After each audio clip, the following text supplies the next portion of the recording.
ठीक है, geography, Indian geography कर रहे थे हम, और उसमें जो आज का टॉपिक है वो है मृदा और प्राकृतिक वनस्पति। क्या है? यानी soils and natural vegetation. Soils and natural vegetation. बड़ा करो।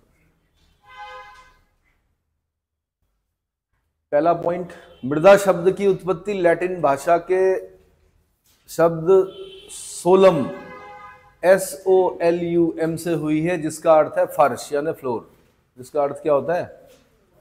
फर्श ऑब्लिक फ्लोर। बकमैन एवं ब्रैडी के अनुसार मृदा वह प्राकृतिक पिंड है जो विच्छेदित एवं अपक्षयित खनिजों एवं कार्बनिक पदार्थों के विगलन से निर्मित पदार्थों के परिवर्तनशील मिश्रण से परिच्छेदिका के रूप में संश्लेषित होती है। हिंदी में बड़ी टफ लैंग्वेज होती है भाई मिट्टी की। क्या होती है? हिंदी माध्यम वालों के लिए मिट्टी की डेफिनेशन क्या है? सॉइल की डेफिनेशन टफ होती है। पहले क्या करना चाहिए आपको पता ही है, नंबर किस पे मिलते हैं? लिखने पे मिलते हैं। तो जैसे आपने चार्ल्स और बॉयल्स के नियम याद किए, समझ में आए थे? आते थे समझ में? अरे जब आप पढ़े थे केपलर के नियम, और जब आप पढ़े थे फिजिक्स में क्या कूलाम्स लॉ, है ना, दो स्थिर, क्या था वो, दो स्थिर बिंदु आवेशों के मध्य लगने वाला आकर्षण और प्रतिकर्षण बल दोनों बिंदु आवेशों के गुणनफल के अनुक्रमानुपाती होता है तथा उनके बीच की दूरी के व्युत्क्रमानुपाती होता है। F = 1/4πε0 Q1 Q2/r², और ε0 निर्वात की विद्युतशीलता। समझ में आया आज तक? 12वीं कर ली ना? बस कुछ चीजें अब ये बताई नहीं जाती हैं, पर मैं बता रहा हूं आपको।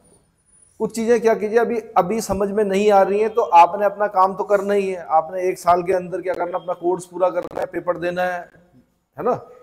उसके लिए कुछ चीजों को क्या कर दीजिए। जब मृदा की डेफिनेशन आएगी तो बक एंड ब्रैडी के अनुसार मृदा वह प्राकृतिक पिंड है। हल्का समझने की भी कोशिश करो। प्राकृतिक ही पिंड है, चाहे एक कण है लेकिन वो पिंड है। प्राकृतिक पिंड है जो विच्छेदित एवं अपक्षयित खनिजों। अब भाई वो मैंने आपको बताया था कि धरती पर सबसे पहले इग्नियस रॉक बनी, इग्नियस रॉक से टूटा सेडिमेंट्री रॉक बनी, सेडिमेंट्री से मेटामॉर्फिक बनी। सेडिमेंटेशन में ही ये बोला जाता है कि भाई अगर किसी भी रॉक का एक कण टूट रहा है तो वो भी क्या है, उससे एक उसका सेडिमेंट है। उसका क्या है भाई, जैसे इग्नियस रॉक है उसका सेडिमेंट ब्लैक सॉइल का एक कण है। क्या है? काली मिट्टी रेगुर का एक कण भी क्या है। समझ में आ रहा है? तो वह प्राकृतिक पिंड है जो विच्छेदित, अब इन पर कमांड करनी है आपने, विच्छेदित एवं अपक्षयित, मतलब टूटना हुआ एक तरह से, अपक्षयित खनिजों एवं कार्बनिक पदार्थों के विगलन से निर्मित। अब कार्बनिक पदार्थ, अब भाई मिट्टी में पत्ते भी गिर रहे, जीव भी मर रहे, है ना। कुत्ता मर गया वो मिट्टी में ही मिल गया, कोई भी मरेगा, जीव, पत्ता हो, वनस्पति हो, जीव जंतु हो, सब क्या होंगे, सबके सब क्या होंगे, विगलन होगा उनका। क्या होगा? तो कार्बनिक पदार्थों के विगलन से निर्मित पदार्थों के परिवर्तनशील मिश्रण से परिच्छेदिका यानी प्रोफाइल के रूप में संश्लेषित यानी सिंथेसाइज्ड, संश्लेषित मतलब संश्लेषित होती है। भाई ये इतना डेफिनेशन लिख दिया तो ये माना जाएगा आपको मिट्टी की डेफिनेशन आ गई। अब आप दिन भर मिट्टी में खेलो और आपसे पूछा मिट्टी की डेफिनेशन क्या है, अब मिट्टी में ही काम कर रहे किसान हो आप माना, और मिट्टी की डेफिनेशन नहीं आ रही है, तो यहाँ पर जो पैमाने लगाए गए हैं आपकी बुद्धिमत्ता के, तो वो लिखने के पैमाने हैं। ठीक है, हो सकता है किसान को बहुत जानकारी हो मिट्टी की, लेकिन उसको अगर डेफिनेशन लिखने के लिए दी जाए तो शायद वो ना बता पाए इस तरह की डेफिनेशन। ठीक है, यह पृथ्वी को एक पतले आवरण के रूप में ढके रहती है। जल और वायु की उपयुक्त मात्रा के सम्मिश्रण से पौधे को यांत्रिक अवलंब और आंशिक आजीविका प्रदान करती है। पता ही है आपको, पौधे मिट्टी में ही उगते हैं, है ना। तो उसको एक भाषा दे रहा है, जैसे आपके शादी के कार्डों में होती है। मैंने कई बार बताया भी कि परमपिता ब्रह्मा की कृपा से मेरे सुपौत्र दिस दिस दिस, और सुपौत्री उनकी सुपौत्री इनका इनका, क्या लिखते हैं ना, ऐसा सीधे भी तो लिख सकते हैं, शादी हो रही है 8 बजे आ जाना खाना खाने, ऐसा भी तो लिख सकते हैं, लेकिन नहीं लिखा जाता। सामाजिक भाषा है, ऐसे ही भूगोल की अपनी एक भाषा है। मृदा जनन यानी पेडोजेनेसिस, मृदा, पेडो वर्ड जहां पर भी आएगा समझ लीजिए मृदा से संबंधित है। पेडोलॉजी अगर हम बोल रहे हैं तो इसका मतलब मिट्टी का अध्ययन कर रहे हैं। क्या कर रहे हैं? एग्रस्टोलॉजी अगर हम बोल रहे हैं, एक बार आईएएस में क्वेश्चन पूछा गया, एग्रस्टोलॉजी में किसका अध्ययन करते हैं, किसकी स्टडी करते हैं? तो आंसर ग्रास की स्टडी करते हैं। किसकी करती हैं? ग्रास की स्टडी करते हैं। एक बार लिम्नोलॉजी से क्वेश्चन आया, लिम्नोलॉजी में किसका अध्ययन करते हैं? तब हमने क्या बोला? देखो लिम्नोलॉजी में किसका अध्ययन करते हैं? क्या सरोवरों का अध्ययन करते हैं? सरोवर, है ना? तो एक लिस्ट आपने पढ़नी भी है। एंटोमोलॉजी पूछा एक बार, किसका अध्ययन करते हैं? तो कीटों का अध्ययन करते हैं। एंटोमोलॉजी में किसका करते हैं? कीट पतंगों का अध्ययन करते हैं, है ना? ऐसे बहुत सारे मुझे याद आ रहे हैं, लेकिन मैं आपको अभी भ्रमित नहीं करना चाह रहा। तो मृदा जनन एक जटिल तथा निरंतर होने वाली प्रक्रिया है। पैतृक शैलें, यानी जो फादर चट्टाने हैं, पैतृक शैलें मतलब जिनसे मृदा का निर्माण होना है। पैतृक शैलें जलवायु, वनस्पति, भूमिगत जल एवं सूक्ष्म जीव सहित अनेक कारक मिट्टी की प्रकृति को निर्धारित करते हैं। अब यहाँ से एक क्वेश्चन बन सकता है कि प्रकृति की मिट्टी की प्रकृति को निर्धारित करने वाले कारक कौन कौन से हैं? मिट्टी की मतलब मिट्टी का जो नेचर है वो कैसा होगा, किस किस पर डिपेंड करेगा? एक पैतृक शैलें, वो चट्टाने जिनसे टूटकर उस मिट्टी का क्या होना है? निर्माण होना है। अब भाई अगर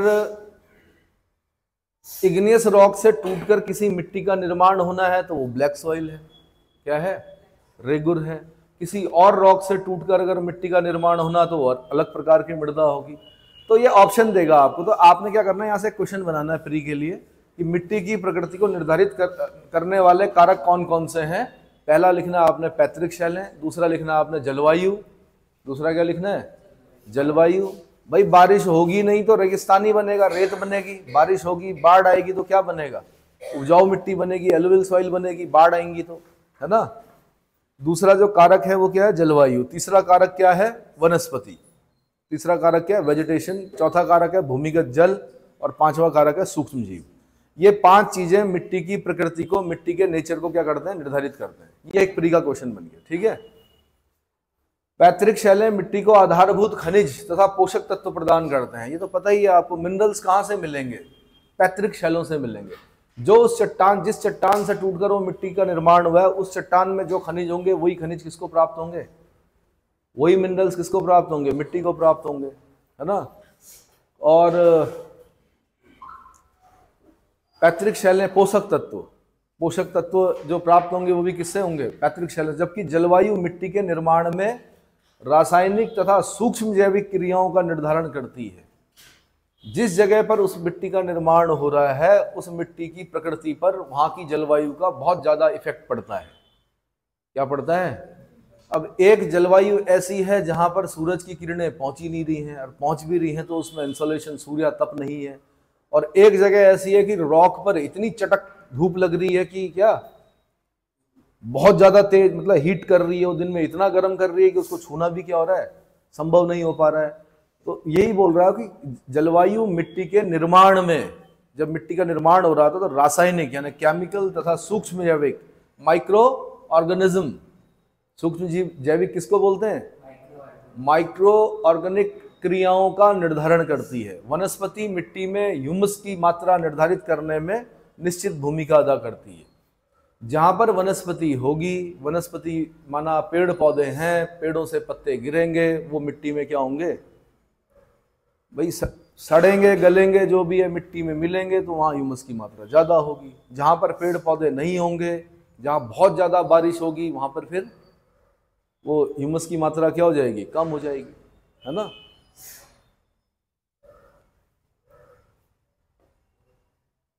अब यही सब पढ़ना है आपने। हमने जब मिट्टी के प्रकार पढ़ रहे होंगे तो हम बोलेंगे ह्यूमस की मात्रा कम पाई जाती है, ह्यूमस की मात्रा अधिक पाई जाती है। तो ह्यूमस की मात्रा निर्धारित करने में निश्चित भूमिका अदा करती है कौन? वनस्पति। मिट्टी में ह्यूमस की मात्रा कितनी होगी ये उसके वहां उस जगह के वेजिटेशन पर या उस जगह की वनस्पति निर्धारित करेगी, ठीक है? स्थानीय उच्चावच तथा जलीय दशाएं मिट्टी के गठन, पीएच मान आदि विशेषताओं का निर्धारण करती है। उच्चावच बोलते हैं कहीं पर ऊंचा है, कहीं पर नीचा है, तो मिट्टी कहाँ पर बन रही है? वो मिट्टी ऊंचाई पर बन रही है या नीचाई पर बन रही है, कहाँ पर बन रही है? ये उच्चावच तथा जलीय दशाएं, वहाँ की जल की जो दशाएं होंगी वो मिट्टी के गठन, ठीक है? और पीएच मान, पीएच मान क्या होता है आपको पता ही है? 7 क्या होता है? न्यूट्रल होता है। 7 से कम क्या होता है? एसिडिक होगा। और 7 से ज़्यादा तो वो मिट्टी एसिडिक होगी या मिट्टी बेसिक होगी वो डिपेंड करेगा किस पर, जलीय दशाओं पर। पानी की दशा कैसी है वहां पर, वर्षा की मात्रा कैसी है, भूमिगत जल कैसा है, आदि विशेषताओं का निर्धारण करती है। सूक्ष्म जीव अपक्षयित पदार्थों का वियोजन करते हैं। माइक्रोवेव्स जो माइक्रो ऑर्गेनिज्म जो होंगे वो क्या करेंगे, अपक्षयित, अपक्षय जो पदार्थ क्या हो गए, सड़ गल गए, अपक्षयित पदार्थों का वियोजन करते हैं, जोड़ते हैं उसको उसमें। समझ में आया भाई? सॉइल हेल्थ कार्ड सुना है आपने? मिट्टी का एक हेल्थ कार्ड बनता है, किसान उस मिट्टी को लेके जाता है, वैज्ञानिक उस मिट्टी का निरीक्षण करते हैं। उसके बाद क्या होता है कि उस मिट्टी का निरीक्षण करके क्या करते हैं, बताते हैं कि आपकी मिट्टी में कमी क्या है, या ये बताते हैं कि आपकी मिट्टी में सबसे अच्छी फसल कौन सी होगी। ये सारा अध्ययन जो किया गया ना, ये वैसे तो उपनिवेशवादियों ने किया था। ये जो साइंस वाइंस जो आप पढ़ रहे हो, बॉटनी, जूलॉजी, ये क्यों किया था? ये दोहन करने के लिए किया गया था कि हम वहां जा रहे हैं, वहां की मिट्टी कैसे होगी, वहां पर क्या होगा, वहां से हम क्या खींच सकते हैं। समझ में आया? तो वो अध्ययन करते हैं, वो बताते हैं किसान को कि भाई ये वाली खाद डालिए, ये ऐसा होगा वैसा होगा, है ना। पुराने लोग थे, कटहल का पेड़ है, बोलते थे कुत्ता मर गया तो उसके नीचे दबा दो, कटहल की फसल अच्छी होगी। कोई भी जीव मर गया तो उसको उसके नीचे दबा दो। इसलिए कटहल को क्या माना जाता है? कुछ लोग नहीं खाते हैं कटहल, है ना। वैसे तो वनस्पति है वो कटहल, लेकिन क्या है कि उसकी फसल ज़्यादा अच्छी होगी अगर उस पर क्या करेंगे आप, कुछ चीज़ें दबाएंगे, अगर कुछ डेड जो एनिमल्स होते हैं, है ना। और क्या होता है, कुछ लोग मछलियाँ दबाते हैं। क्या करते हैं? किसी फसल को क्या करने के लिए, अच्छा करने के लिए। बाकी एक और सुना होगा आपने कि दो फसलों के बीच में क्या करते हैं, किसान क्या करता है, मटर की फसल लगाता है, चने की फसल लगाता है।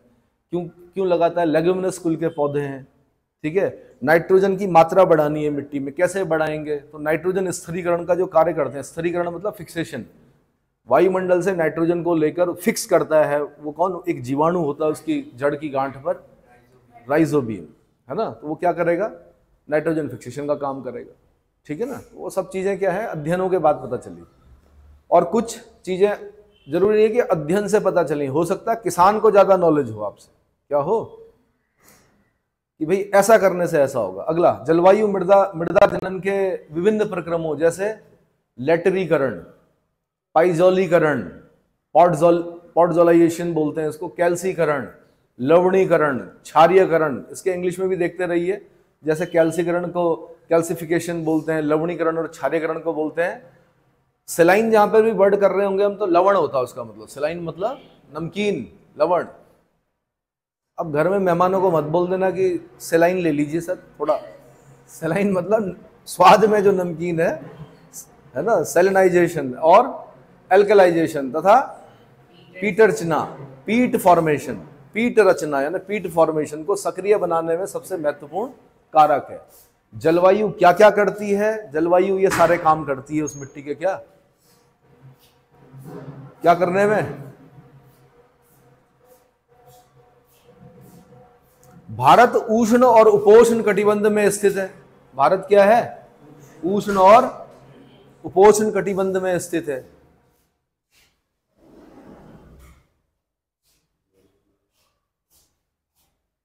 जहां लेटराइटी भवन, लेटराइजेशन एक प्रभावी प्रक्रम है।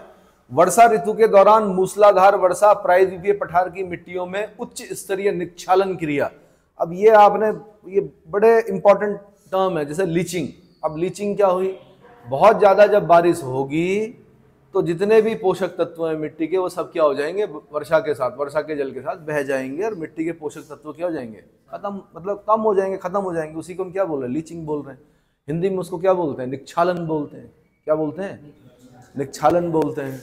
को प्रेरित करती है।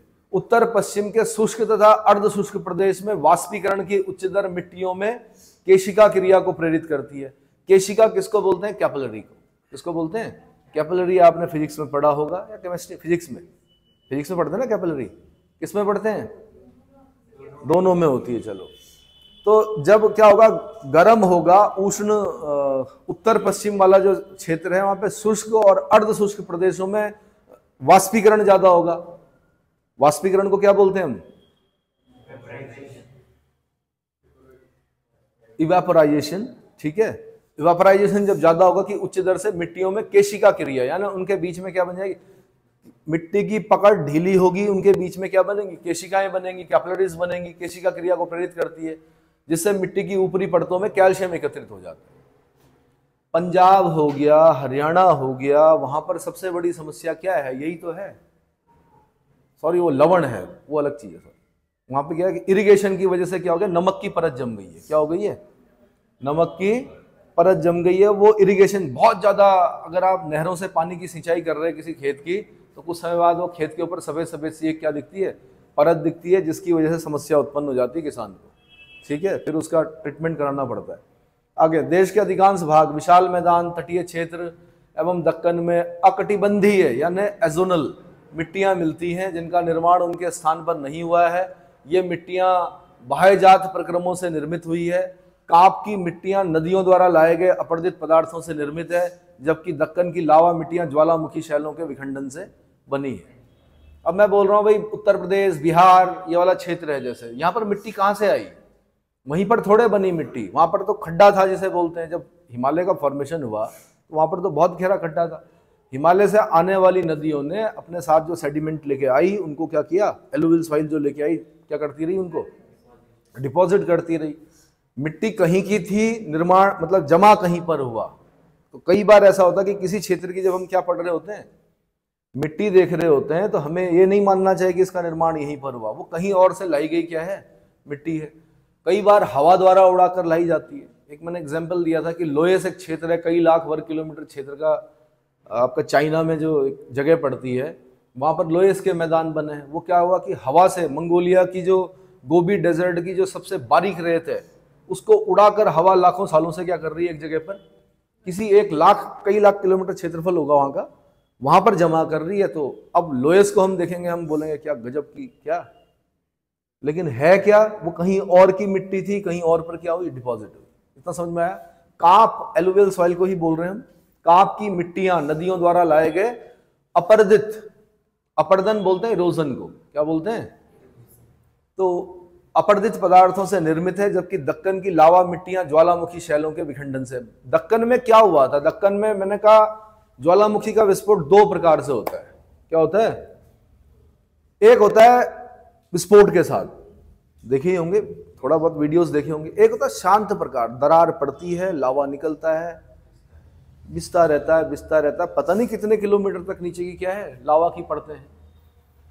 उन लावा से क्या, ठंडा होने से क्या बनती है, इग्नियस रॉक बनती है। उस इग्नियस रॉक के विखंडन से क्या बनती है, मिट्टी बनती है। और लावा के विखंडन से जो बनेगी, या इग्नियस रॉक के विखंडन से जो बनेगी, वो कैसी सॉइल होगी, ब्लैक सॉइल होगी, ठीक है।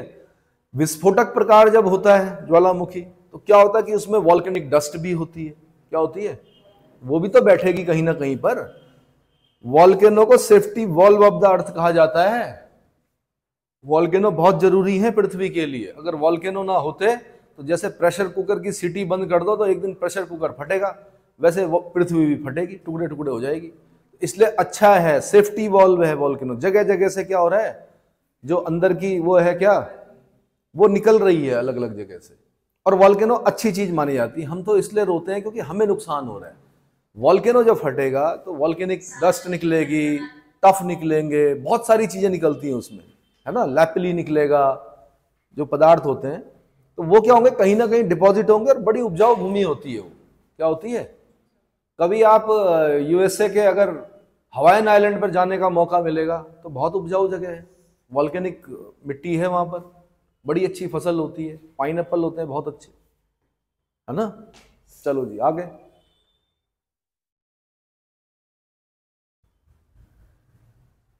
मृदा के संगठन में निम्नलिखित पदार्थ भाग लेते हैं।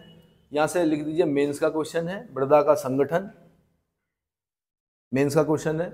नंबर 1, ह्यूमस अथवा कार्बनिक पदार्थ। ह्यूमस और ऑर्गेनिक मैटर्स लगभग 5 से 10%। क्या भूमिका होती है, 5 से 10% की होती है मृदा के संगठन में, मिट्टी के संगठन में। खनिज पदार्थ यानी मिनरल मैटर्स लगभग 40 से 45%। इसके अलावा मृदा जीव व मृदा अभिक्रिया भी मृदा संगठन में भाग लेती है।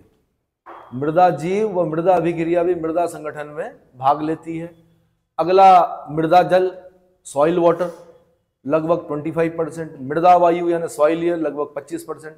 सभी प्रकार की मृदाओं में कार्बनिक पदार्थ कम या अधिक मात्रा में प्रायः कलिलीय पदार्थ हो, यानी अब देखो ना बड़ा कॉम्प्लिकेटेड वर्ड, अगर इस तरह के वर्ड आपके सामने आए आप ज्यादा नहीं पहचान पाओगे किसको बोल रहा है, तो याद करते रहे। कोलाइडी पदार्थ पढ़े हैं आपने।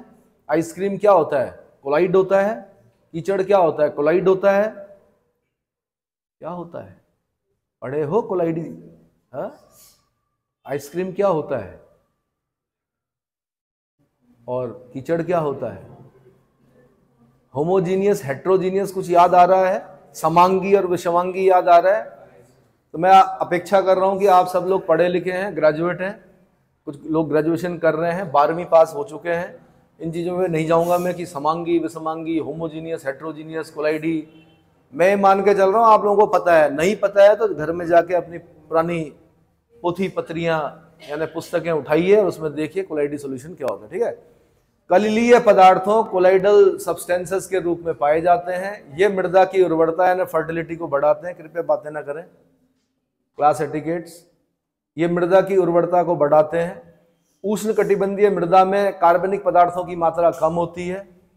उष्णकटिबंधीय मृदा में, ट्रॉपिकल सॉइल में कार्बनिक पदार्थों की मात्रा कम होती है, जबकि पीट मृदा में कार्बनिक पदार्थों की मात्रा 100% तक हो सकती है। कितने परसेंट? छोटा सा क्वेश्चन पूछेगा, किस मृदा में कार्बनिक पदार्थों की मात्रा 100% होती है? आपने कुछ नहीं करना, 4 ऑप्शन होंगे। आपने पीट मृदा पर क्या करना है? क्या करना है? टिक लगाना है बस। किसी भी मृदा में पाए जाने वाले सभी विच्छेदित कार्बनिक पदार्थों को ह्यूमस कहते हैं। कोई भी मिट्टी है उसमें पाए जाने वाले जितने भी कार्बनिक पदार्थ जब विच्छेदित हो जाते हैं, टूट फूट टुकड़े मतलब उनके विच्छेदित हो जाते हैं, तो उसको क्या कहते हैं? ह्यूमस कहते हैं। ह्यूमस का निर्माण विभिन्न पादप मतलब प्लांट्स, जंतु मतलब एनिमल्स, अवशिष्टों के विच्छेदन द्वारा होता है। ठीक है। आप क्या करो, एक बड़ा आश्चर्य भी होता है कई बार प्रकृति में। आपको एक भगवान ना करे ऐसा हो, सांप दिखे, उसको मारो, उसको छोड़ दो वहां पर, थोड़ी देर बाद विद इन 5 मिनट वहां पे आपको चींटियां दिख जाएंगी। किस पर? कुछ वो खाएंगी, कुछ पता नहीं क्या क्या होगा, फिर थोड़ी देर बाद कुछ 1-2 दिन बाद स्मेल आएगी, फिर वो सड़ेगा, फिर कुछ दिनों बाद वहां पे मिट्टी मिलेगी। आपको क्या मिलेगी? किसी भी जीव को, किसी भी प्लांट को आप क्या करो, क्या करो? ह्यूमस की मात्रा बढ़ाने के लिए उत्तराखंड की जो सीढ़ी नुमा खेत होते हैं वहां पर आपको पता ही है महिलाओं पर बहुत दबाव है उत्तराखंड की। उनको जंगलों से जाकर पत्ते लाने पड़ते हैं, अपने खेतों में क्या करना पड़ता है? गोबर और पत्ते मिलाकर डालने पड़ते हैं ह्यूमस की मात्रा को बढ़ाने के लिए। उनको ये सब थ्योरी मुझे नहीं मालूम कि ये लिख पाएंगे नहीं लिख पाएंगे, लेकिन उनको इतना पता है कि ऐसा करने से फसल अच्छी होती है। उनको नहीं पता होगा कि ह्यूमस कोई वर्ड होता है, लेकिन उनको पता है कि पत्ते को गोबर के साथ मिलाकर जब वो लगता है ना, तो जगह जगह वो एक काम यही होता है पहाड़ों में। किस चीज का? वो पीछे पीठ पर क्या जंगलों से लाए जाते हैं पत्ते, और पत्ते भी कैसे?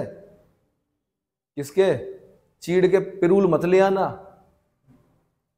भाई, पत्ते भी देख के लाने पड़ते हैं कौन से पत्ते डालने हैं खेत में। एक तो होता है पिरूल, क्वेश्चन बना उत्तराखंड पीसीएस में, पिरूल क्या होता है? तो चीड़ का जो वो गिरता है उसको पिरूल कहा जाता है। किसको? वो डालोगे तो नहीं होगी फसल अच्छी। हाँ, बांज बुरांस के पत्तों को अगर आप डालोगे गोबर के साथ मिला के तो बहुत अच्छी क्या होगी? फसल होगी। समझ में आ गया? केंचुए किसान के मित्र हैं, है ना। आप लोगों ने बहुत ज्यादा केमिकल यूज करके, अब आप कह रहे हैं हम तो नहीं कर रहे जी। क्यों? आप घरों में क्या पोछा नहीं लगा रहे हो? किस चीज का? डेटॉल का कहाँ लगाते हैं पोछा? फिनाइल का पोछा। फिनाइल का पोछा लगा रहे हैं, और पता नहीं विभिन्न कंपनियां आ गई हैं, लाइजॉल, ये वो, पता नहीं क्या क्या यूज कर रहे हैं आप। साबुन में भी डेटॉल यूज कर रहे हैं, सैनिटाइजर यूज कर रहे हैं, सब कहाँ जा रहा है? सब मिट्टी में जा रहा है। आज वो चींटियां ही नहीं दिख रही पंख वाली। मुझे बचपन में देखी हमने उड़ते हुए, जब बोलते ना चींटियों के भी पर निकल गए, दिख ही नहीं रही। आए तो उसका एक वीडियो बना देना, आने वाली पीढ़ियों को दिखाने के लिए होगा। आपने इतना केमिकल यूज कर दिया, आपने इतना ब्लीचिंग पाउडर डाल दिया कि मिट्टी में जो छोटे छोटे जीव थे वो क्या, उनका जीवन चक्र ही क्या हो गया? खराब हो गया। चलिए भाई आगे बढ़िए। ह्यूमस का निर्माण विभिन्न पादप एवं जंतु अवशिष्टों के विच्छेद द्वारा होता है। यह विच्छेदन मृदा में पाए जाने वाले कवकों एवं जीवाणु आदि करते हैं। कवक, कवक को इंग्लिश में क्या कहा जाता है? कवक। जीवाणु को बैक्टीरिया कहते हैं, कवक को क्या बोलते हैं? एल्गी बोलते हैं कि फंजाई बोलते हैं? भाई गढ़वाल में तो फुंगी बोलते हैं, उन्होंने भी अपने हिसाब से सही प्रोनाउंसिएशन किया। एफ मतलब जो स्पेलिंग है वैसे फंजाई बोला जाता है उसको, बट फुंगी बोल दिया तो गलत नहीं थे वो भी अपनी जगह पे। इंग्लिश है ही ऐसी। BUT बट है, PUT पुट है। PUT भी तो पट होना चाहिए, लेकिन PUT पुट है। तो कवक एवं जीवाणु आदि करते हैं। खनिज पदार्थ मृदा का सबसे महत्वपूर्ण एवं अधिक मात्रा में पाया जाने वाला अवयव है। फिर पूछेगा मृदा का सबसे महत्वपूर्ण और सबसे अधिक मात्रा में पाया जाने वाला अवयव कौन सा है, मतलब सबसे ज्यादा क्या पाया जाता है मृदा में? आपने बोला खनिज पदार्थ। जब हम ऊपर पढ़ रहे थे, थोड़ा ऊपर दिखाएंगे, 40% पढ़ा था, कितना पढ़ा था हमने? 40 से 45%। क्या पढ़ा था?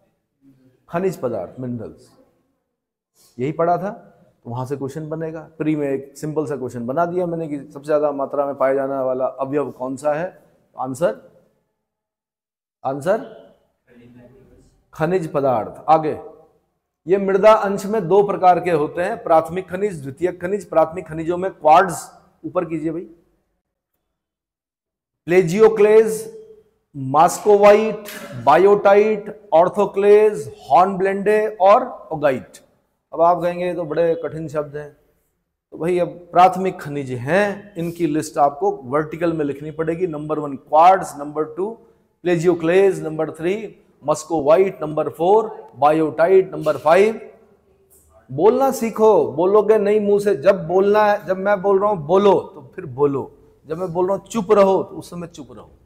तो इस समय फिर बोल रहा हूं मैं कि प्राथमिक खनिजों में कौन कौन होते हैं। अब नहीं बोलेंगे, अब दोनों शांत रहेंगे, बोलो मुंह से। 1 is quartz, 2 is plagioclase, number 3 muscovite, number 4 biotite, number 5 orthoclase, number 6 और 7। अब इसको क्या करना, आपने घर में लगातार बोलते रहना, आपको अपने आप याद हो जाएगा प्राथमिक खनिजों में यही होते हैं। अब देखो, अब बोल रहे हैं, जब बोलना था तब नहीं बोल रहे हैं। द्वितीय खनिज जिनका निर्माण प्राथमिक खनिजों से होता है इस प्रकार, जैसे अब फिर दोबारा बोलो, अब बोलो। 1 apatite, number 2 calcite, number 3 dolomite, number 4 number 5 मतलब जिप्सम, जिप्सम के बाद लिमोनाइट, उसके बाद हेमेटाइट, नंबर अगला केओलिनाइट। अब ये द्वितीयक प्रकार के खनिज हो गए। द्वितीयक प्रकार के खनिज कौन होते हैं? जिनका निर्माण प्राथमिक खनिजों से ही होता है, उनको क्या कहते हैं? सेकेंडरी मिनरल्स बोला जाता है। क्या कहा जाता है? अब क्या करेगा वो? पूछेगा निम्नलिखित में से कौन प्राथमिक खनिज नहीं है। पहला ऑप्शन देगा क्वार्ट्ज, दूसरा ऑप्शन देगा बायोटाइट, तीसरा ऑप्शन देगा हॉर्नब्लेंडे, और चौथा ऑप्शन देगा आपका यहां से उठा के, कहां से? लिमोनाइट दे देगा। क्या करेगा? अब आपने अगर दोनों की लिस्ट अलग अलग याद कर रखी है कि प्राथमिक खनिज ये होते हैं, द्वितीय खनिज ये होते हैं, तो आपको पता चल जाएगा कि लिमोनाइट द्वितीय खनिज है। ये आंसर हमारा। उसने पूछा कौन सा नहीं है प्राथमिक खनिज, लिमोनाइट नहीं है। लिमोनाइट क्या होता है? सेकेंडरी खनिज होता है। ये यहां से पूछ लेगा निम्नलिखित में से कौन द्वितीय खनिज नहीं है। पहला देगा एपेटाइट। आप बोलोगे यार ये तो भूख होती है मेरे ख्याल से, ये नहीं होना चाहिए ना, अगर पढ़ा हुआ नहीं होगा तो। 1 is apatite, 2 is calcite, 3 is dolomite और 4 इज दे देगा बायोटाइट। टाइट टाइट लग रहा, राइम्स बना के देगा ना वो आपको, जैसे कविता में पोएम में होता है ना, राइम्स होते हैं। तो आपको लगेगा यार टाइट टाइट लग रहे हैं सब, ईटी ईटी लग रहे हैं सब में। इसका मतलब डोलोमाइट, कैल्साइट, ये सब बायोटाइट, ये सब भाई हैं। ये थोड़ा कोई एक अलग सा दे देगा, कोई है जिप्सम दे देगा, अलग सा लगेगा, तो आप बोलोगे ये नहीं है, जबकि जिप्सम सेकेंडरी खनिज में आता है। इतना समझ में आ गया? चलो जी आगे बढ़ो। क्वेश्चन बनाना सीखिए। जिस दिन आपको पढ़ते हुए क्वेश्चन बनाने आ गए तो आप खुद संघ लोक सेवा आयोग और राज्य लोक सेवा आयोग बन सकते हैं। और जिस दिन आप संघ लोक सेवा आयोग और राज्य लोक सेवा आयोग बन गए तो फिर तो है ना, किसी भी भूमि की खड़ी काट, वर्टिकल सेक्शन, 2 काट होती है ना, एक वर्टिकल सेक्शन होता है, एक हॉरिजॉन्टल सेक्शन होता है तो किसी भी भूमि की खड़ी काट यानी वर्टिकल सेक्शन जिसमें मृदा की विभिन्न स्तर यानी होराइजन्स दिखाई पड़ते हैं, मृदा परिच्छेदिका यानी सॉइल प्रोफाइल कहलाती है। ये कौन लोग काम करते हैं? आप बॉटनी वाले करते हैं क्या? सॉइल प्रोफाइल निकालते हैं, है ना? खड़ी काट मतलब ऐसे में देखते हैं, ठीक है। अब आपसे पूछा, ये बड़ा अजीब सा वर्ड था, मृदा परिच्छेदिका क्या हुआ? तो भाई बॉटनी वालों को तो पता है, एग्रीकल्चर वालों को भी पता होगा, पंतनगर वालों को भी पता होगा, है ना? पता होगा ना। आपको नहीं पता तो आपको याद करना पड़ेगा, किसी भी याद कर समझना पड़ेगा, किसी भी भूमि की खड़ी काट यानी वर्टिकल सेक्शन जिसमें मृदा के विभिन्न स्तर होराइजन्स दिखाई पड़ते हैं, मृदा परिच्छेदिका यानी सॉइल प्रोफाइल कहलाती है। इन विभिन्न स्तरों की मोटाई, रचना व गुण भी भिन्न भिन्न होते हैं। एक सामान्य मृदा परिच्छेदिका में ए, बी, सी एवं डी नामक 4 स्तर होते हैं। ऐसे ही करते हैं आप सॉइल प्रोफाइल में, 4 स्तर होते हैं। प्रथम स्तर को ऊपरी मृदा टॉप सॉइल कहते हैं। यह स्तर उपजाऊ होती है। पौधों की अधिकांश जड़ें इसी स्तर में फैली होती हैं। पौधों की जड़ें किस स्तर में फैली होती है? आंसर हाँ जी, टॉप सॉइल में फैली होती है। किसमें फैली होती है? ठीक है जी। उसके बाद इस स्तर को 5 उपभागों में बांटा गया है।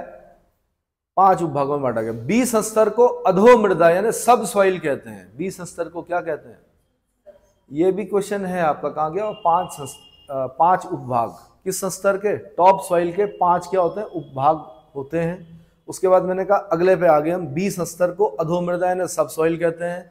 30 स्तर में कैल्शियम कार्बोनेट और सल्फेट के लवणों का जमाव पाया जाता है। उल्टा पूछेगा, मृदा परिच्छेदिका के किस स्तर में कैल्शियम कार्बोनेट और सल्फेट के लवणों का क्या पाया जाता है? जमाव पाया जाता है। आपने बोलना सी। इतना ही तो काम करना है। जेसीबी थोड़े चलानी है? जेसीबी चलानी है क्या? नहीं करना है, पढ़ना है बस। आजकल तो बढ़िया रजाई ओढ़ो, उसके अंदर बैठ के सो जाओ किताब खोल के, है ना? यही हो रहा होगा। विद्यार्थी को रजाई ओढ़कर नहीं पढ़ना चाहिए। समझ में आए? अंतिम 20 स्तर में जैविक क्रियाएं नहीं होती हैं और ना ही पौधों की जड़ें वहां तक पहुंच पाती हैं। अंतिम 20 स्तर में जैविक क्रियाएं नहीं होती हैं और ना ही पौधों की जड़ें वहां तक पहुंच पाती हैं। आगे बढ़िए भाई, 2 मिनट इस बॉक्स को पढ़ लें, मजा आता है बॉक्स पढ़ने में, नहीं? जैसे क्वेश्चन कैसे कैसे बने हैं। मृदा को किस प्रकार के तंत्र की उपमा प्रदान की गई है? जीवित तंत्र। मृदा को किस प्रकार का तंत्र मतलब सिस्टम, किस प्रकार के तंत्र की उपमा प्रदान की? उपमा मतलब जब हम उपमा देते हैं ना किसी को, उपमा मतलब अलंकार पढ़े हैं, उपमा अलंकार, तुलना जब हम करते हैं तो किस जीवित तंत्र की? मृदा के उर्वरता ह्रास के को कौन सी संज्ञा प्रदान की गई है? मृदा अवकर्षण। इसको इंग्लिश में देख लीजिए क्या बोलते हैं? मृदा अवकर्षण। उर्वरता का ह्रास हो गया, उर्वरता बोलते हैं फर्टिलिटी खत्म हो गई किसी मृदा की, और हो जाती है सॉइल डिग्रेडेशन। मृदा निर्माण को प्रभावित करने वाले प्रमुख कारक कौन से हैं? तो पैतृक पदार्थ, जलवायु, उच्चावच, जीव एवं समय। जीव एवं समय। समय मतलब आज हो सकता है कि फर्टाइल हो लैंड, कल हो सकता है कुछ हजारों साल बाद वो मिट्टी क्या न रहे, उसकी फर्टिलिटी क्या हो जाए, समाप्त हो जाए, ऐसा हो सकता है। तो पैतृक पदार्थ यानी जिस पैतृक पदार्थ से उस मृदा का निर्माण हुआ है, यानी मृदा निर्माण को प्रभावित करने वाले प्रमुख कारक कौन कौन से हैं? जिस पैटर्नल रॉक से उसका निर्माण हुआ है टूटने से। दूसरा जलवायु, तीसरा उच्चावच, किस हाइट पर वो बन रही है, जीव और समय। अगला, मृदा जनन के विभिन्न प्रक्रमों को सक्रिय बनाने में सबसे महत्वपूर्ण कारक कौन सा है? अब ये क्वेश्चन बना है भाई, जलवायु। ये बार बार बनता है कि मृदा जनन समझते हैं, मतलब मृदा बन रही है, उसमें सबसे इंपॉर्टेंट फैक्टर कौन सा? जलवायु का, क्लाइमेट। मृदा में जीवांश पदार्थ की कितना मात्रा पाई जाती है? 5 से 10। मृदा के निर्माण में किस खनिज पदार्थ की मात्रा सर्वाधिक होती है? क्वार्ट्ज। किसकी होती है? ये भी क्वेश्चन बना हुआ। किस खनिज पदार्थ, ये जो बॉक्स में दे रखे ना, ये क्वेश्चन बने हुए हैं पहले से। किस खनिज पदार्थ से मृदा को अधिकांश फास्फोरस प्राप्त होता है? एपेटाइट। भारत के सिंचित क्षेत्रों में कृषि योग्य भूमि किस कारण से लवणीय हो रही है? अति सिंचाई। अभी बताया था मैंने, ज्यादा नहरों से सिंचाई करोगे क्या हो जाएगा?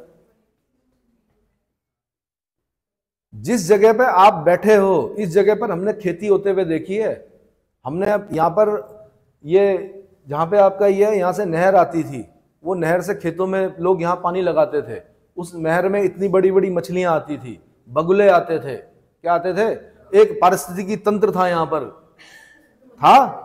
आपको नहीं पता, आप बाद में हुए, आप तब हुए जब कंक्रीट का जंगल खड़ा हो गया, क्या 14 बीघा में, हम लोगों ने देखा हुआ है। और इतनी मतलब यहाँ की जमीन बहुत वैसी पथरीली टाइप की थी, लेकिन गोबर मिलाकर वो मछलियां क्या होती थी उसमें पानी में, इतनी अच्छी फसल होती थी, बहुत ही अच्छी, बहुत अच्छा धान होता था। लेकिन आज क्या है, कंक्रीट का जंगल। कभी पूछना दादी लोगों से, पूछना पापा से, पूछना कि क्या होता था ऐसा, तो बिल्कुल होता था। लोग नहर से पानी लगाते थे यहाँ पर। आज यहाँ पैर रखने की जगह नहीं है।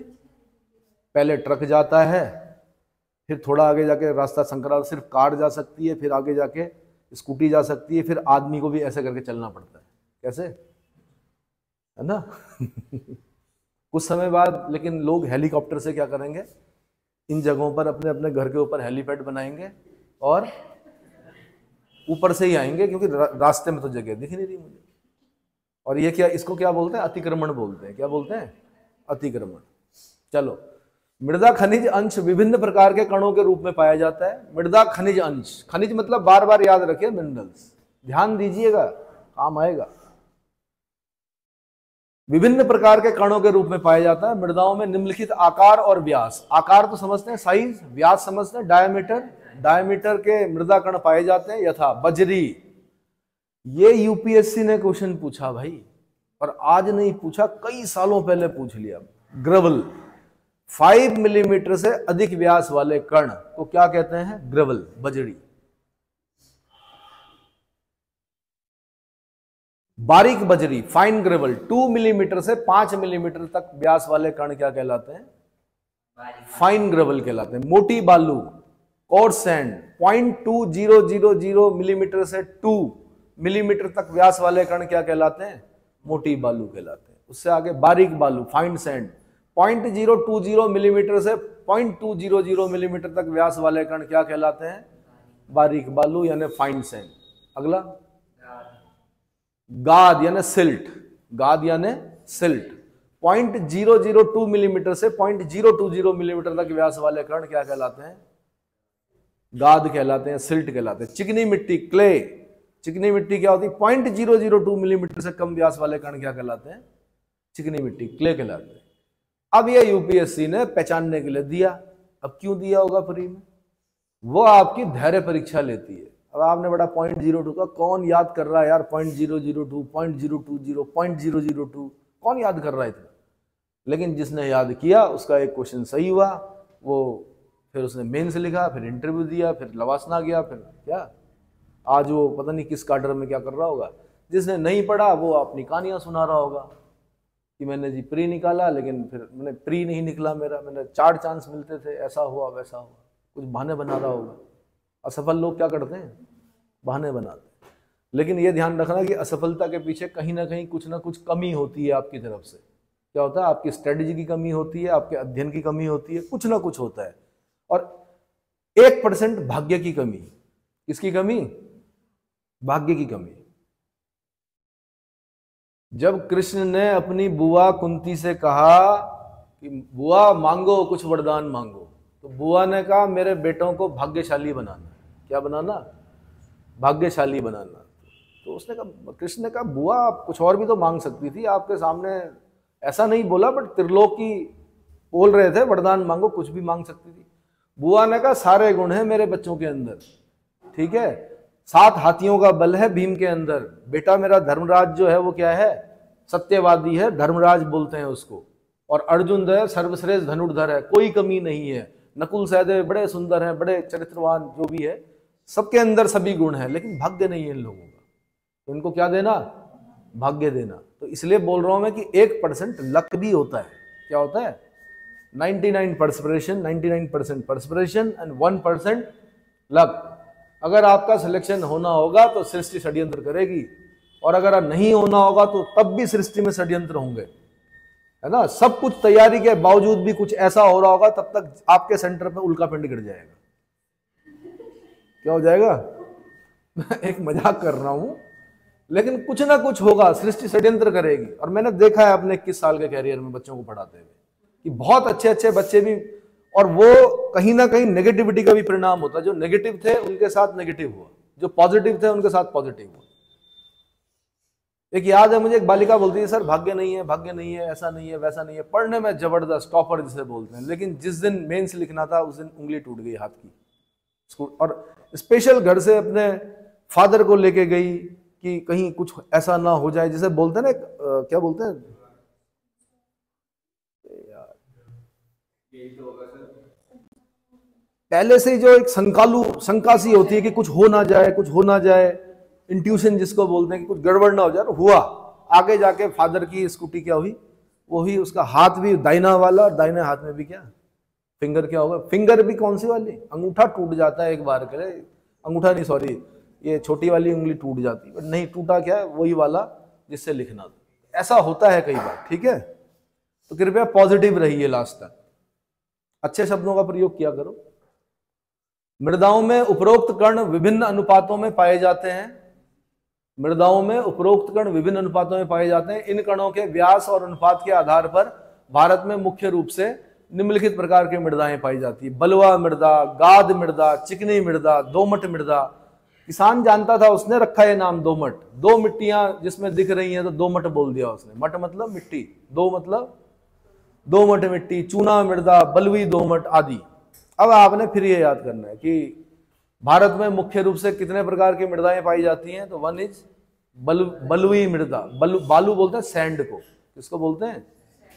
तो इसको इंग्लिश में देख लीजिएगा, वो नोट्स में दिख जाएगा आपको कौन कौन सी मृदा हैं। गाद मृदा, गाद किसको बोला था हमने, क्ले को बोला था। क्ले चिकनी थी भाई, गाद को कुछ और बोला था, सिल्ट को बोला था। सिल्ट गाद हो गई, क्ले चिकनी मृदा हो गई, दोमट मृदा दो मिट्टियों से जो बनी है, चूना मृदा कैल्शियम जिसमें है ना, बलुई बालू। मृदा अभिक्रिया, सॉइल रिएक्शन। मृदा अभिक्रिया क्या होती है? मृदा अभिक्रिया उसके अम्लीय या क्षारीय प्रकृति पर निर्भर करती है, एसिडिक और बेसिक। अम्ल बोलते हैं एसिड को और क्षार बोलते हैं बेस को। 7 पीएच वैल्यू, 7 क्या होता है, न्यूट्रल होता है, 0 ना अम्लीय ना क्षारीय। 7 से कम होगा तो क्या होगा, अम्लीय होगी, एसिडिक होगी, और 7 से ज्यादा होगी तो बेसिक होगी, ठीक है। उसके अम्लीय क्षारीय प्रकृति पर निर्भर करती है। जिस मृदा में हाइड्रोजन आयनों की मात्रा अधिक होती है उसे अम्लीय मृदा कहते हैं। ये 20 शब्दों में क्वेश्चन पूछेगा आपसे, अम्लीय और क्षारीय मृदा की डेफिनेशन बताइए। आपने सिर्फ ये लिखना है, देखो इतनी लाइन लिखनी है, जिस मृदा में हाइड्रोजन आयंस की मात्रा अधिक होती है उसे अम्लीय मृदा, और जिस मृदा में पोटेशियम और सोडियम धनायनों की मात्रा अधिक होती है उसे क्षारीय मृदा। 2 नंबर गारंटी दे रहा हूं, 2 में से 2 मिलेंगे। कितने मिलेंगे? 2 में से 2। अम्लीय और क्षारीय मृदा की परिभाषा लिखिए, इतना लिखना आप। 20 शब्द भी हो गए, 20 से ज्यादा हो गए थोड़ा। काकी के नहीं गिनते हैं, काकी के है वगैरह नहीं गिनते हैं, सिर्फ मोटे मोटे शब्द गिने जाते हैं। तो 20 शब्द में लिखिए, 2 नंबर खरे, ठीक है।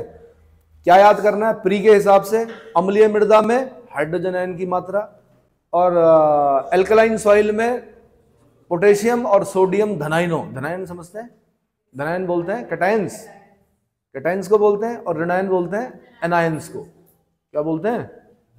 धनायन मतलब कैटायंस और ऋणायन मतलब एनायंस, ठीक है। इनको याद कर लीजिए।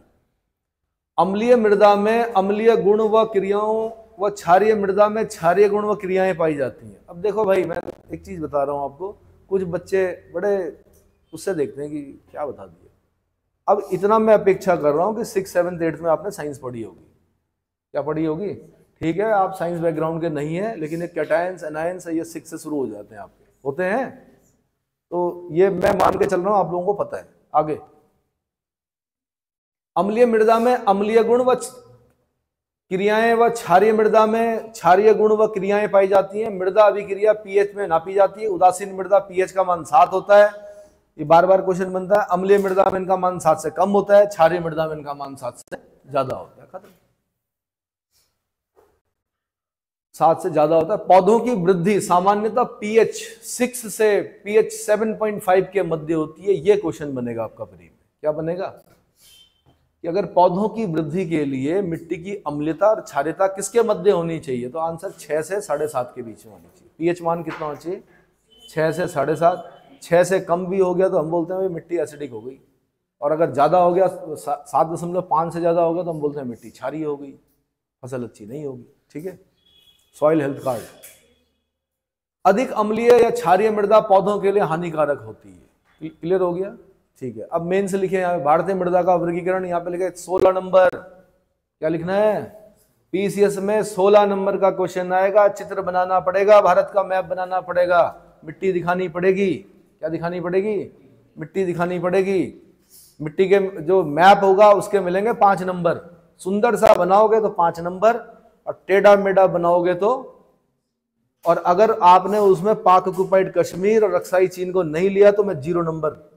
अगर मेरा जैसा क्या होगा व्यक्ति मूल्यांकन करने वाला तो मैं 0 नंबर दूंगा। इसका मतलब देशद्रोही है।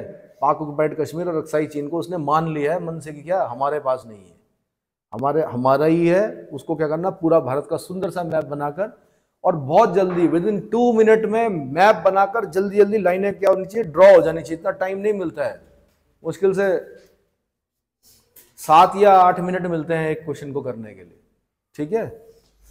ICAR, Indian Council for Agricultural Research, भारतीय अनुसंधान और भारतीय कृषि अनुसंधान परिषद, कहां पर है इसका हेडक्वार्टर? नई दिल्ली। देखिए तो इकार का हेडक्वार्टर कहां है, ये भी क्वेश्चन बनता है। हाँ ठीक है, सीनियर हो, भरोसा है, पर फिर भी भरोसा नहीं है।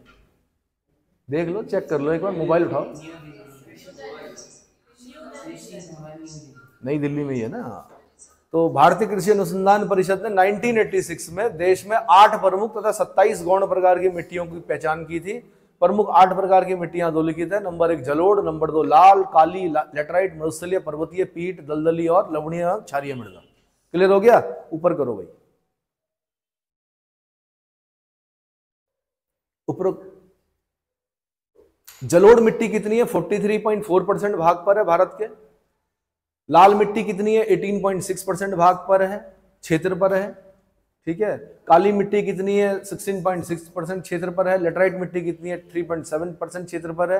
अन्य मिट्टियां कितनी है? 17.9% क्षेत्र पर विस्तृत है। अब ये सीक्वेंस पूछेगा या सिंगल क्वेश्चन पूछेगा कि भारत में सर्वाधिक मात्रा में पाई जाने वाली मिट्टी कौन सी है, तब आपने बोलना जलोढ़ या एलुवियल। क्या बोलना है आपने? जलोढ़ मृदा या एलुवियल सॉइल। यह पूछेगा क्रम क्या है, तो सबसे ज्यादा जलोढ़ है, दूसरे नंबर पे लाल है रेड सॉइल, तीसरे नंबर पे ब्लैक सॉइल है, चौथे नंबर पे अगर अन्य मिट्टियों को नहीं ले रहा हूं तो लेटराइट। ठीक है। फिर हो सकता है कि वो परसेंटेज पूछे, ग्रुप सी वाले पूछते हैं कितने परसेंट भूभाग पर जलोढ़ मृदा आच्छादित है। आंसर 43.4%। कितने परसेंट भाग पर लाल मृदा आच्छादित है? 18.6%।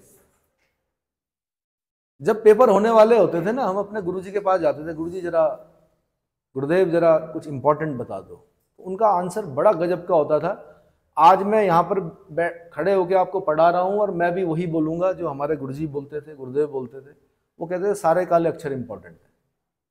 किताब लेते थे, पलटते थे, हमें लगता था अब बताएंगे तब बताएंगे, उसके बाद बोलते सारे काले अक्षर के हैं, इंपॉर्टेंट हैं, जहां पर काला ना दिखे उसे पढ़ने की आवश्यकता नहीं।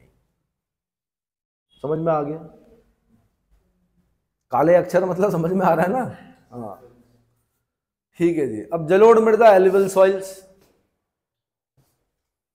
आज मिट्टी से जुड़ने का मौका मिला, और आज घर जाके अगर छोटा मोटा खेत है तो उसमें थोड़ा सा खोद के थोड़ा सा वृक्षारोपण कर देना, अच्छा लगेगा।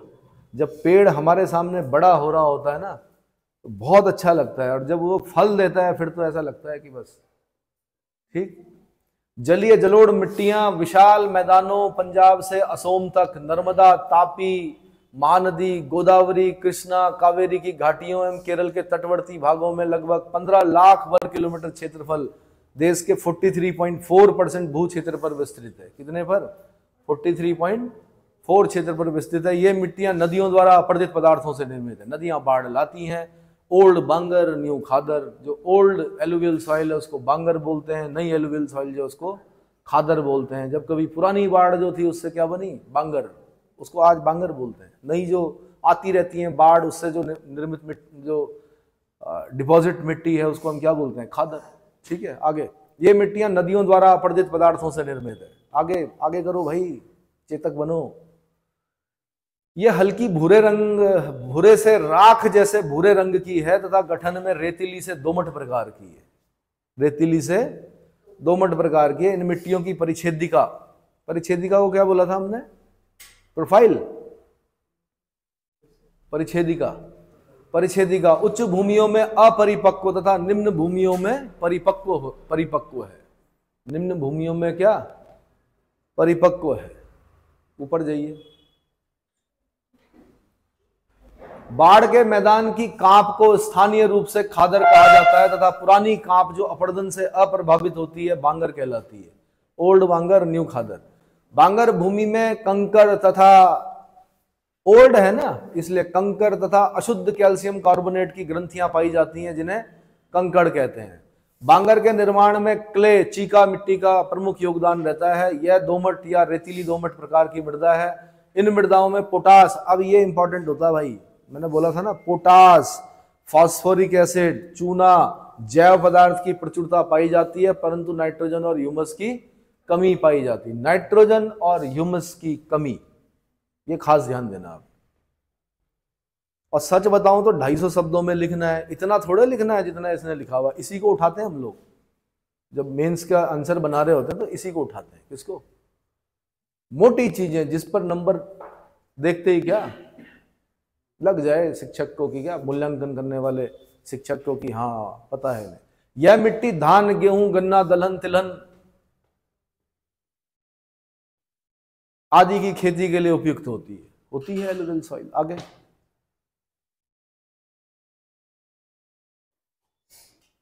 इतना नहीं लिखना भाई है, 3-4 लाइनें उठाते हैं खाली हम। 250 शब्द तभी होंगे, ये तो हजारों शब्द हैं। अगर आप बोले कि कितने हैं तो 3-4 हजार शब्द में होगा ये। कितने उठाने हैं, कितना आसान है मेंस लिखना, कुछ भी नहीं। मोटे मोटे अच्छे अच्छे वो जो ब्लैक क्या कर रखे उसने, बोल्ड लेटर्स में लिखे, उसको उठाओ और उसको उठा के अपना क्या कर दो, आंसर बनाओ, उस पर घोटा लगाओ। समझ के भी कर सकते हो लेकिन पेपर छूटेगा आपका। घोटा लगा दोगे एक बार तो क्या होगा, मतलब याद किया हुआ रहेगा। घोटा लगाने का मतलब 7-8 बार लिख के जाना है। 7-8 बार क्या होना चाहिए, मतलब हर समय आप चाय पी रहे हैं, मैंने कहा लिखो भाई भारत की मिट्टियां, आपने अखबार था वहां पे पढ़ा, वहां पे लिख दिया, ये प्रकार किया, बोल दिया आपने, इसका मतलब आपका आंसर क्या है, तैयार है। और आप पेपर के अंदर जा रहे हो तब सोच रहे हो ये लाल थी, काली थी, पीली थी, नीली थी, नहीं, टाइम वेस्ट हो जाएगा। इतना टाइम नहीं होता वहां पर। लाल मिट्टियां, रेड सॉइल। लाल मिट्टी का विस्तार देश के लगभग 6.1 लाख वर्ग किलोमीटर क्षेत्रफल पर, देश के लगभग 18.6% भूभाग। अगर ये डेटा याद नहीं भी रहता है काम चल जाता है। मेंस में इतना डेटा नहीं देना होता है कि 6.1 लाख, मोटा मोटा दे दो। अगर 6 लाख भी लिखते हो आप काम चल जाएगा, ये माना जाता है आपसे कि मोटा मोटा आपको क्या है पता है। अब आप 6.136 ऐसे लिख रहे हो तो इतना जरूरत नहीं है, 6 लाख लिख दो। 6 लाख वर्ग किलोमीटर क्षेत्रफल पर क्या देश के लगभग 18 अगर 5 भी लिख दोगे तो भी काम चल जाएगा। ऐसे एग्जैक्ट फित्ते से नहीं गिन रखा, नाप रखा इस प्रकार, लेकिन जो अंदर की चीजें वो सही लिखनी है। इस प्रकार की मृदा देश का द्वितीय विशालतम वर्ग है, ये इंपॉर्टेंट, विशालतम वर्ग। तमिलनाडु, प्री का क्वेश्चन बनेगा। लाल मिट्टी का सर्वाधिक विस्तार कहां पाया जाता है, आंसर तमिलनाडु में पाया जाता है। सर्वाधिक विस्तार तमिलनाडु, फिर कर्नाटक, महाराष्ट्र, आंध्र प्रदेश, छत्तीसगढ़, ओडिशा, झारखंड के व्यापक क्षेत्रों में तथा पश्चिम बंगाल, दक्षिणी उत्तर प्रदेश तथा राजस्थान के कुछ क्षेत्रों में पाया जाता है। इन मिट्टियों का विकास, आर्कियन ग्रेनाइट, फिर ये लिखना है आपने, इन मिट्टियों का विकास, लाल मिट्टी का विकास किससे हुआ है, आर्कियन ग्रेनाइट, नीस तथा कुडप्पा एवं विंध्यन बेसिनों तथा धारवाड़ शैलों की अवसादी शैलों से, शैलों के ऊपर हुआ है। ये बता रखा मैंने, धारवाड़ क्रम की चट्टानें, वीडियो देख लेना, कुडप्पा बता रखा है, उस वीडियो को ढंग से देखिए, अपना आप समझ में आ जाएगा कहां पर है। इनका लाल रंग, फिर ये क्वेश्चन, ये प्री का क्वेश्चन है। लाल मिट्टी का रंग लाल क्यों होता है, लोहे के ऑक्साइड की उपस्थिति के कारण। किसके कारण, धीरे धीरे आंग्ल भाषी लोग भी समझ रहे होंगे कि हाँ हिंदी दरिद्र भाषा नहीं है और समझ में आ जाती है। खाली क्या है, एक वो बना रखा है क्या, नहीं आती है, बहुत कठिन है कठिन है, हिंदी कठिन है, ठीक है, लेकिन क्या है कि इतनी कठिन भी नहीं है कि क्या उसको समझा ही ना जा सके। अगर समझाने वाला है तो समझ में आ जाएगा। लोहे के ऑक्साइड की उपस्थिति के कारण इसका रंग लाल है। इसका गठन बालू से चीका सैंडी टू क्ले तक प्रधानता दोमट प्रकार का है। इसकी संरचना छिद्रमय तथा भंगुर है। भंगुर मतलब नहीं बोलते, क्षण भंगुर है जीवन, टूटने वाला एकदम से क्या हो जाता है, भंगुर है। तथा कंकड़, कार्बोनेट तथा कुछ घुलनशील लवण पाए जाते हैं, अर्थात यह स्वभाव में अम्लीय प्रकृति की है। यह ध्यान रखना है। लाल मृदा क्या है, अम्लीय एसिडिक प्रकृति की है। अत्यधिक निक्षालित मिट्टियां हैं। लीचिंग बताया था मैंने, क्या बताया था मैंने, बारिश हुई सारे पोषक तत्व क्या हो गए, बह गए। बह गए तो बोलते हैं हम निक्षालन हो गया उस मिट्टी का। क्या हो गया? तो अब जब भी आप इस शब्द को बोलेंगे, जब भी बारिश आएगी घर के बाहर आना, बोलना निक्षालन हो गया, लीचिंग हो गई मिट्टी का। क्या हो गया? ऐसे करके बात करना तो याद हो जाएगा आपको। आगे, इस प्रकार की मिट्टियों में लोहे, एल्यूमिनियम तथा चूने का अंश अधिक होता है। ये लाइन लिखनी है आपने।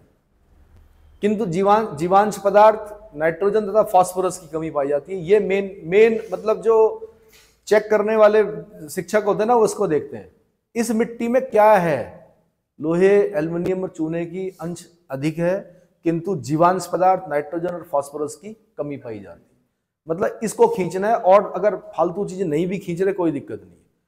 सिंचाई द्वारा इस मिट्टी में, सिंचाई की जरूरत पड़ती है। तंबाकू, बाजरा, तीसी मुझे भी नहीं पता क्या होता है, देख लो एक बार तीसी क्या होता है। दलहन, गेहूं आदि की खेती की जाती है। आगे, काली मिट्टी, ब्लैक सॉइल, रेगुर भी बोलते हैं इसको। एक बार क्वेश्चन आया, यूरोपीय देशों में काली मिट्टी को क्या कहा जाता है, देखना जरा। हमारे यहां तो रेगुर बोलते हैं, क्या वहां चारनोजम बोलते हैं? चारनोजम बोलते हैं, कहीं लिखा हुआ? चारनोजम किस प्रकार की मृदा है, कहीं लिखा हुआ है? हाँ लिखा तो है भाई चारनोजम। ये यूपीएससी का क्वेश्चन रहा है कभी। उस समय हम लोगों को भी नहीं पता था, मैं अपने समय की बात कर रहा हूं, हम लोगों को भी नहीं पता था कि चारनोजम ही काली मिट्टी है। हम जब डिवीजन पढ़ते थे तो एक तो विश्व स्तर पर डिवीजन होता है, एक भारत के स्तर पर डिवीजन होता है, तो हमने चारनोजम पढ़ा, बस चारनोजम है, ये है, वो है, सब पढ़ लिया। बट चारनोजम के ब्रैकेट में उस समय किताबों में कहीं पर काली मिट्टी नहीं लिखा हुआ था, इसलिए क्वेश्चन क्या हो गया। काली मिट्टियों को स्थानीय रूप से रेगुर और उत्तर प्रदेश में करेल, काली कपास की मिट्टी, करेल मतलब काली कपास की मिट्टी, तथा अंतरराष्ट्रीय रूप से उष्णकटिबंधीय चारनोजम कहा जाता है। क्या कहा जाता है? चारनोजम कहा जाता है। आगे, अलसी को कहा जाता है। हाँ अलसी अच्छी चीज होती है भाई, अलसी का तेल, सीड्स होते हैं ना। क्यों खाते हैं अलसी? ओमेगा होता है उसमें, बिल्कुल ओमेगा। जो फिश नहीं खाते हैं उनको खिलाया जाता है अलसी। इस प्रकार का विस्तार लगभग 5.46 लाख वर्ग किलोमीटर क्षेत्र देश के 16.6% भू क्षेत्र पर है। यह भारतीय मृदा का तृतीय विशालतम वर्ग है। तृतीय विशालतम वर्ग को हाईलाइट कर दीजिए। आगे, इसका विकास महाराष्ट्र सर्वाधिक मात्रा में। अगर आप ने चित्र बना दिया, दिखा दिया, और ये नहीं भी लिखे आपने और खाली ये लिख दिया सर्वाधिक जो इसका विस्तार है वो महाराष्ट्र में है, ठीक है। एक तो अगर लिखना चाहो तो लिख दो, अगर सारे नहीं भी लिखे तो ये मत सोचना कि नंबर कटेंगे आपने, क्योंकि कहाँ दिखा दिए, मैप में दिखा दिए। कहाँ दिखा दिए? मैप में दिखा दिया। तो मेन चीज जो होती है मैप होती है। ये तो शब्द है, शब्द भी जरूरी है वैसे, पर जब आपने जगह दी नहीं, 250 शब्दों में बोल रखा, 250 शब्दों में समझाओ, कैसे समझाऊं भाई 250 शब्द? तो मोटी मोटी चीजें लिखनी है आपने। आगे ये देख लेना, गुजरात, दक्कन, राजस्थान, आंध्र प्रदेश, कर्नाटक है ना, इनकी संरचना सामान्यतः चीका यानी क्ले, डली युक्त क्लोडी तथा कभी कभी भंगुर होती है। चीका में डली युक्त क्लोडी तथा कभी कभी भंगुर में होती है। ये मिट्टी सामान्यतः लोहे, चूने, कैल्शियम, पोटास, एल्युमिनियम तथा मैग्नीशियम कार्बोनेट से समृद्ध होती है। क्या क्या होता है इसमें?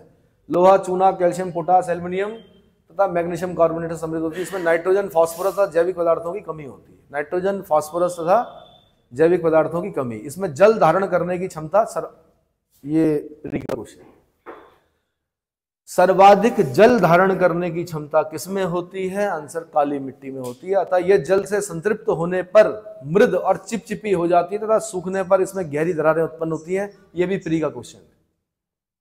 इसका है दरारें, ऐसा लगता है दरारें, समझ रहे हो, अगर पानी सूख गया तो दरारें। कारण स्वरूप इस मृदा को स्वतः जुताई वाली मृदा की उपमा समझ। स्वतः जुताई वाली मृदा किसे कहते हैं? प्री का क्वेश्चन है, देखे होंगे भाई पेपर प्रैक्टिस में नौजवान। हाँ, स्वतः जुताई वाली मृदा किसे कहते हैं? आंसर काली मृदा को। इनमें उर्वरता अधिक होती है, अतः ये जड़दार फसलों जैसे कपास, तूर, खट्टे फलों, चना, सोयाबीन, तिलहन, मोटे अनाज, सफोला आदि की खेती के लिए उपयुक्त रहती है। आगे लेटराइट मिट्टियां, डिवीजन तो पूरा करना पड़ेगा मुझे।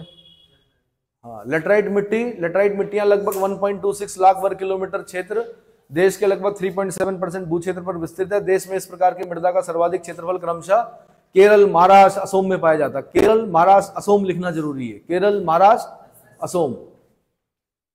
ये मिट्टियां सह्याद्री यानी वेस्टर्न घाट, पूर्वी घाट, राजमहल पहाड़ियां, सतपुड़ा, विंध्य, असोम, मेघालय की पहाड़ियां के शिखरों पर मिलती है। ये घाटियों में भी पाई जाती है।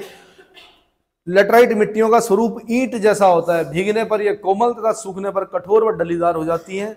ये उष्ण कटिबंध की प्रारंभिक मिट्टियां हैं जहां मौसमी वर्षा होती है। यह बहुत ही अपक्षालित मृदा है। कैसी है? क्रम से भीगने तथा सूखने पर इनकी सिलिका में पदार्थ निक्षालित हो जाता है।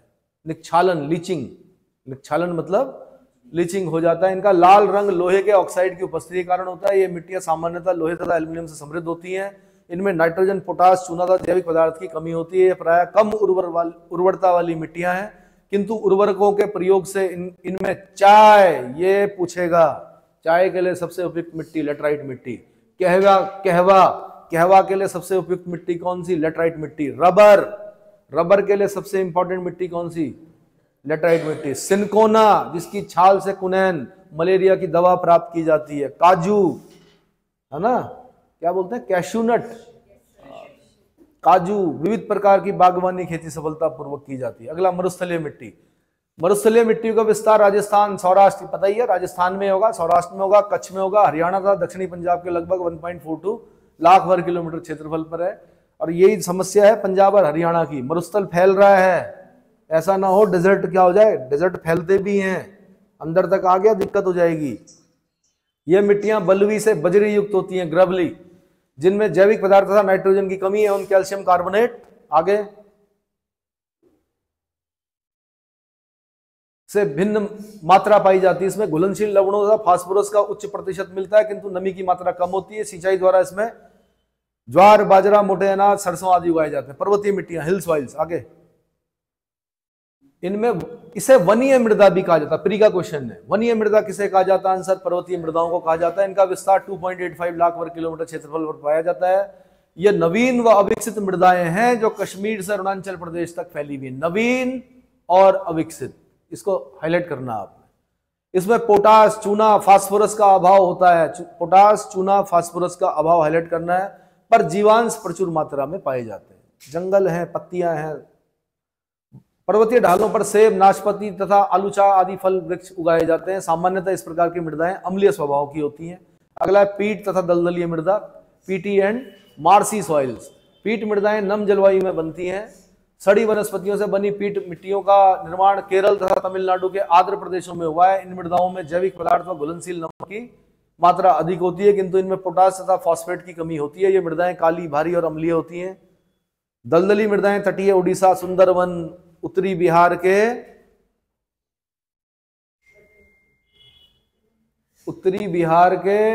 मध्यवर्ती भागों तथा तटीय तमिलनाडु में पाई जाती हैं। निचले क्षेत्रों में जलाक्रांति यानी वाटर लॉगिंग तथा अवायु दशाओं में इस मृदा का निर्माण होता है। इसमें फेरस आयरन होने के कारण इनका रंग नीला होता है। नीला, फेरस आयरन होने के कारण इनका रंग नीला होता है। ये अम्लीय स्वभाव की मृदा है, इंपॉर्टेंट, अम्लीय स्वभाव, तथा इनमें कार्बनिक पदार्थों की मात्रा 40 से 50% तक होती है। इसमें धान उगाया जाता है। इस प्रकार की, हाँ जी, इस प्रकार की मृदा में मैंग्रोव वनस्पति पाई जाती है। मैंग्रोव वनस्पति किस प्रकार की मृदा में पाई जाती है? आंसर, हाँ जी, पीट और मार्शी जो होती है। वैसे भी मैंग्रोव में आप जाएंगे, कुछ पिक्चरें देखना, मैंग्रोव वन में कोई एक इंग्लिश मूवी है, उसमें फंसते हैं, कीचड़ ही कीचड़ होता है, उसमें एक क्रोकोडाइल आता है, फिर कुछ इस तरह से दिखाते हैं, है ना। जहां ज्वार आ रहा होगा, बार बार भाटा आ रहा होगा, तो कीचड़ ही तो होगा वहां पर। अमेजन के जंगलों के नीचे क्या है, वो भी वहां पर भी कीचड़ है, तभी तो बायोडाइवर्सिटी है। लवणीय तथा क्षारीय मृदा, सलाइन एंड अल्काली सॉइल, ये मिट्टियां गुजरात, पंजाब, हरियाणा, राजस्थान, बिहार, उत्तर प्रदेश तथा महाराष्ट्र के शुष्क भागों में लगभग 1.7 लाख वर्ग किलोमीटर क्षेत्रफल पर पाई जाती है। केशिका क्रिया, ये इंपॉर्टेंट है, ये प्री का क्वेश्चन बना है। कैपिलरी एक्शन से धरातल पर लवणों की परत सोडियम, कैल्शियम तथा मैग्नीशियम आदि के सल्फेट तथा कार्बोनेट बन जाती है। ऐसी मिट्टियां पंजाब तथा उत्तर प्रदेश के नहर सिंचित तथा उच्च जल स्तर वाले क्षेत्रों में उत्पन्न हो गई है। ये अनउर्वर मिट्टियां रेह, कल्लर, ऊसर, राथड़, थूर, है ना, चौपन आदि अनेक स्थानीय नामों से पुकारी जाती है। ये क्वेश्चन पूछेगा आपसे, रेह का अन्य नाम, किसका अन्य नाम है, तो किसका अन्य नाम